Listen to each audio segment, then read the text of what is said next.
Vídeo de hoje do canal do Nicola vai te falar sobre o aproveitamento dos reforços de Anderson Barros no Palmeiras. Em 2022 a coisa não tem funcionado bem. Bora falar também sobre o São Paulo, que contrata goleiro, mas não tem nenhum. Você vai ficar abismado com as cifras que eu vou passar para vocês. Bora falar também sobre o Corinthians, que recebeu proposta nos últimos dias por Matheus Vital. Já há uma definição dos dirigentes alvinegros em relação à saída do meia. Fala ainda sobre Cavani, enfim, com um novo clube. Vai ganhar bem menos do que vários atletas que atuam no Brasil. Informação sobre o Atlético Mineiro, Santos, Flamengo e muito mais. Tudo isso a partir de agora. Não sei antes me apresentar. Sou Jorge Nicola, jornalista esportivo. E a missão por aqui é deixar você super bem informado sobre as coisas do seu time do coração para não perder nada. Só apertar esse botãozinho vermelho de inscreva-se. Combinado? Bora contar que todo esse conteúdo é um oferecimento de Aposta Ganha, site de apostas esportivas que tem nessa segunda-feira 2 jogos bem legais com cotações ótimas. Primeira das partidas tem Internacional e Juventude, vitória do Colorado em casa, paga R$1,47 para cada real apostado. Um pouquinho mais tarde, Corinthians e Red Bull Bragantino na Neoquímica Arena. Se você acertar o resultado, vai se dar super bem. É que a vitória do Timão paga R$2,10, o empate R$3,05 e a vitória do Red Bull Bragantino pagando R$3,50. Para você aproveitar essa e outras oportunidades na aposta ganha, bem simples. Pega o link que está no comentário fixo ou aponta seu telefone celular para o QR Code que eu estou mostrando na tela, beleza?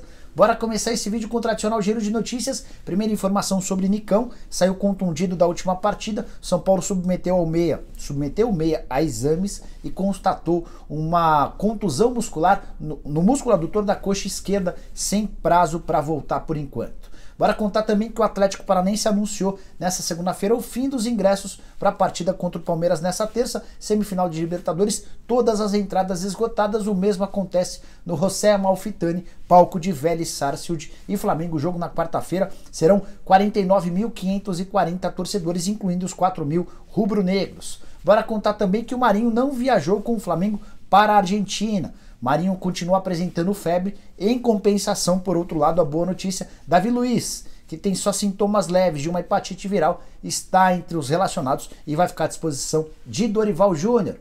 Para fechar o giro de notícias, contar que Paquetá já foi anunciado como um novo reforço do West Ham, já vestiu a camisa do clube inglês, negócio que vai garantir R$10 milhões ao rubro-negro, contrato assinado com o West Ham até junho de 2027. Para fechar o giro de notícias, o Santos pode faturar um troco com a possibilidade de Arthur Gomes, ex-jogador da Vila Belmiro, se mudar do Estoril para o Sporting de Portugal. O gigante português está disposto a comprá-lo do Estoril, negócio que vai render 5% de qualquer valor que exceder 4 milhões de euros ao Peixe. A última do giro de notícias sobre o Cruzeiro, Marquinhos Cipriano ainda não estreia com a camisa da Raposa nessa terça-feira, confronto contra o Sampaio Corrêa fora de casa. Já o Chay se recuperou da contusão, mas está suspenso, é outra baixa para Paulo Pesolano.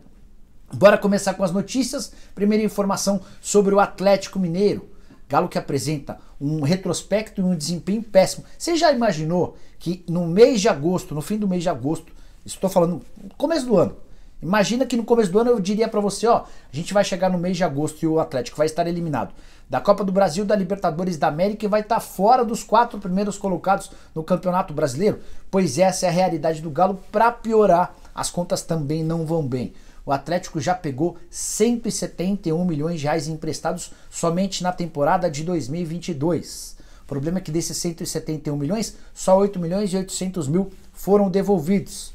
O resultado dessa operação é de um déficit de R$163 milhões. A coisa só não é pior porque os empréstimos têm como avalistas os 4 R's, os mecenas do Galo, que garantem condições de empréstimo muito melhores para o Atlético Mineiro. Bora falar sobre Cavani, enfim, com um novo clube. Nessa segunda-feira, o Valência, da Espanha, oficializou a contratação do atacante. 2 temporadas, jogador de 35 anos de idade que não entrava em campo desde maio, quando se despediu do Manchester United. Foi especulado por clubes brasileiros, teve proposta do Botafogo, teve oferta do Boca Juniors, mas preferiu fechar com o time espanhol. O Cavani afirmou que tinha preferência por atuar no futebol espanhol. A curiosidade é que o salário máximo a que vai ter direito o Cavani no Valência será de R$1.250.000 mensais. Para isso, ele ainda vai precisar bater algumas metas previstas em contrato. Só a título de comparação, a gente tem no Brasil o Dudu ganhando R$2.100.000 por mês e vários jogadores acima desse R$1.250.000.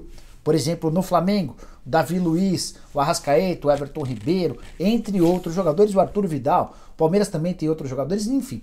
O Hulk ganha mais do que o Cavani. O Cavani fez a opção para jogar no futebol espanhol, dá para entender. Ele entende que vai ter muito mais visibilidade por lá, mas poderia ganhar mais dinheiro se estivesse atuando no Brasil. Bora mudar de assunto e falar sobre Matheus Vital, meio atacante que chegou ao Corinthians, devolvido do empréstimo do Panathinaikos, completamente fora dos planos do técnico Vitor Pereira, mas parece que a coisa está mudando. O Matheus foi utilizado em 2 partidas, a última delas no confronto contra o Fluminense, e deixou uma boa impressão no Vitor Pereira, tanto que o Timão já recusou uma proposta do Vitória de Guimarães pelo atleta. O time português ofereceu a liberação definitiva do jogador sem custos, mas deixando 30% do valor futuro ao Corinthians. Essa proposta, algumas semanas atrás, teria sido aceita, mas com a melhora do Matheus Vital nos treinos e também no jogo, isso levou o Vitor Pereira a entender que ele pode ser útil. Então, nesse momento, diante dessa cifra, não vai haver negócio. Se o Vitória de Guimarães aparecer com uma proposta, com pagamento em dinheiro, uma compensação financeira boa, aí sim pode haver uma reversão da situação. Vale a lembrança de que o Matheus Vital já havia sido especulado pelo Valladolid, pelo Al-Ahly, pelo Grêmio, entre outros clubes, mas propostas oficiais até agora não existiram. Roger Guedes, contei para vocês, também foi especulado no Sporting de Portugal, negócio que geraria na casa dos 40 milhões de reais. Pro Corinthians sobrariam cerca de 16 milhões. O Timão é dono de só 40% dos direitos econômicos, chance zero de um acordo com essas cifras. Quero falar agora sobre o São Paulo, como o tricolor gasta mal o dinheiro quando o assunto é goleiro, né? A ideia é sempre fazer economia, e essa economia acaba saindo extremamente cara. Desde que o Rogério Ceni se aposentou em 2015, eu contei 9 atletas que passaram pelo gol. Definitivamente ninguém conseguiu substituir o Rogério Ceni à altura. Desses 9, 2 revelados nas categorias de base, ou seja, não tiveram custo. Lucas Perry e o Thiago Couto, que prometiam bastante, mas com a camisa do time principal não deram conta. Os outros 7, todos adquiridos, sem custo ou às vezes até com custo alto. Bora aos nomes. Denis foi o primeiro substituto do Rogério Ceni. Ia muito bem enquanto o Ceni jogava, depois que o Ceni se aposentou, o Denis não conseguiu segurar a peteca. O substituto dele foi o Sidão, que acabou sendo ridicularizado por torcedores do tricolor. Renan Ribeiro, que já estava no clube, teve oportunidades e não vingou. Depois, Thiago Volpi, contratado do futebol mexicano, 20 milhões de reais somente com direitos econômicos. O São Paulo ainda desembolsava 700 mil reais por mês com o Thiago Volpi, que acabou negociado por cifras bem inferiores, também não deu certo. Jandrei e Felipe Alves, 2 aquisições mais recentes. O São Paulo não gastou com o Jandrei e desembolsou 1 milhão de reais com o Felipe Alves, que está emprestado. Já demonstraram em pouco tempo que não terão condição técnica de se bancar no São Paulo. Só me esqueci de falar sobre o Jean, que também foi contratado durante esse período, 6 milhões de reais de investimento. Teve várias oportunidades, até mostrou personalidade, mas faltou mesmo bola para jogar no gol. Soma todo esse investimento com salários, com aquisição de direitos econômicos, e o São Paulo, se tivesse contratado um grande goleiro, certamente teria resolvido o problema.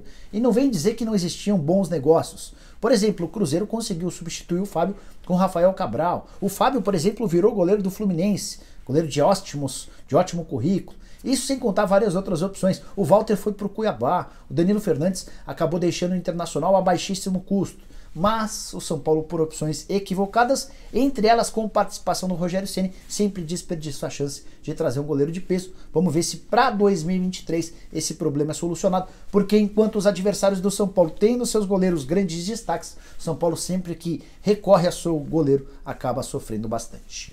Bora fechar o vídeo para falar sobre o Palmeiras, mais especificamente sobre o trabalho de Anderson Barros. Tem quem elogie o diretor executivo de futebol do Palmeiras, mas o retrospecto do executivo com contratações em 2022 é horroroso. Dos 8 reforços contratados pelo Palmeiras para a temporada, somente um é titular. Zagueiro Murilo, que tem dado conta do recado, formou com o Gustavo Gomes uma dupla extremamente confiável. Zagueiro que veio do Lokomotiv Moscou por 15 milhões de reais. Os outros 7 jogadores são reservas. Vou desconsiderar dessa lista o Jailson, que está machucado. O Jailson teve um problema no joelho, passou por cirurgia, só volta em 2023. Mas dos outros 6, todos reservas. E o pior vem agora.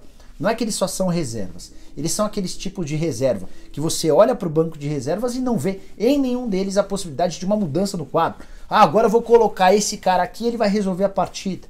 Nome dos atletas: Navarro, Atuesta, Marcelo Lomba, Merentiel, Flaco Lopes e Tabata. Lembrando que eu já excluí o Murilo, titular, e o Jailson, que só volta para a próxima temporada.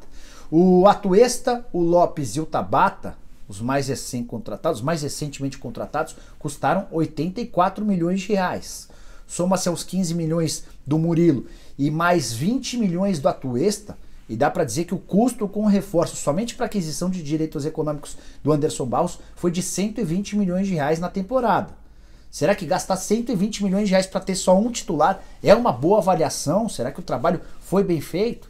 Navarro, Atuesta, praticamente Navarro, Atuesta e Merentiel tem pouquíssimo espaço. O Navarro e o Merentiel quase não são utilizados. O Atuesta até entra de vez em quando. O Tabata parece contar com a confiança do Abel Ferreira, foi uma indicação do técnico português, mas ainda não virou. O mesmo acontece com o Flaco Lopes, que é recém-chegado. O caso do Lomba é um goleiro até confiável nos momentos em que entra, mas o Palmeiras tem um titular absoluto como o Everton. Quero saber a sua opinião. Essa avaliação do trabalho do Anderson Barros para a temporada de 2022 é positiva, negativa? Que nota você dá de 0 a 10? Use o espaço para comentários para dizer o que você pensa sobre o assunto, beleza? A gente se encontra um pouquinho mais tarde com o programa do Nicola, como sempre. Abraço, tchau!